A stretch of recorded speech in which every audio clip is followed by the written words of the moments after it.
आजच्या या निवडीमध्ये आमच्या राष्ट्रवादी काँग्रेस पार्टीचे सर्वच नेते सन्माननीय प्रभाकरजी देशमुख साहेब, सन्माननीय अभयसिंह जगताप, सन्माननीय मनोजदा पोळ, सन्माननीय अनिल भाऊ देसाई या 4 लोकांच्या नेतृत्वाखाली आम्ही संपूर्ण मान तालुक्यामध्ये आणि तसेच बबनदादा विरकर, तसेच राष्ट्रीय समाज पक्षाचे अध्यक्ष सन्माननीय महादेवजी जानकर साहेब या सर्वांच्या मार्गदर्शनाखाली ही निवडणूक आम्ही लढवली आणि मोठ्या ताकदीने जिंकली.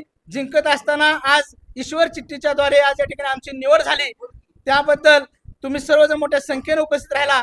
त्या सर्व पत्रकार बंधूंचं, मान तालुक्यातील सर्व कार्यकर्त्यांचं, राष्ट्रवादी काँग्रेस पार्टीच्या पदाधिकाऱ्यांचं मी मनापासून त्यांचं अभिनंदन करतो, त्यांचा आभार मानतो. तसेच ही निवड होत असताना आपल्या सातारा जिल्ह्याचे सन्माननीय पुनर्वसन मंत्री मकरंदाबा पाटील, सन्माननीय नितीन काका पाटील खासदार, तसेच माढा लोकसभेचे खासदार सन्माननीय धैर्यशील मोहिते पाटील या सर्वांच्याच या ठिकाणी सन्माननीय या राज्याचे कृषी मंत्री सन्माननीय शरदजी पवार साहेब या सर्वांच्याच या ठिकाणी प्रयत्नामुळे आज या ठिकाणी आम्ही सभापती आणि उपसभापती या ठिकाणी झालेलो आहोत.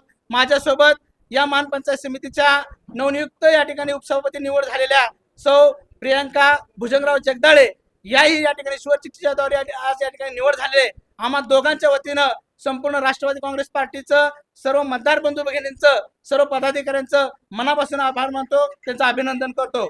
आणि येणाऱ्या या 2.5 वर्षाच्या काळामध्ये या संपूर्ण मान आणि खटाव तालुक्यामध्ये राष्ट्रवादी काँग्रेस पार्टी प्रत्येक गावामध्ये, प्रत्येक गावातल्या खेड्यांमध्ये अतिशय प्रामाणिकपणे काम करेल आणि राष्ट्रवादी काँग्रेस पार्टी या ठिकाणी येणाऱ्या काळामध्ये सर्व प्रकारचे राजकीय बदल घडवून आणेल. एवढंच या निमित्ताने या ठिकाणी आज मी सांगतो आणि थांबतो. जय हिंद, जय महाराष्ट्र.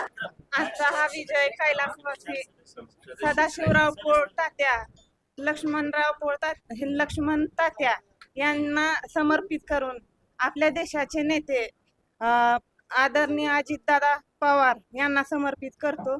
आणि आम्हाला एवढ्या ईश्वर चिठ्ठीद्वारे आमचा विजय झाला, ह्यानं मी सगळ्यांचा आभार मानते. तसेच आजच्या या निवडीमध्ये आमचे सहकारी सर्व सदस्य सन्माननीय सौ कल्पना विरकर, तसेच सौ विद्या काटकर, तसेच गौरी तुपे या सर्वांनी आम्हाला या ठिकाणी या निवडणुकीमध्ये मतदान केलं. त्या सर्व सदस्यांचेही या ठिकाणी आम्ही मनापासून अभिनंदन करतो, त्यांचा आभार मानतो. आवाज माणदेशाचा, माणदेशातील प्रत्येकाचा. माणदेश प्राईम सबस्क्राईब करा आणि अपडेट रहा. नवीन व्हिडिओच्या नोटिफिकेशनसाठी बेल आयकॉनचं बटन दाबा.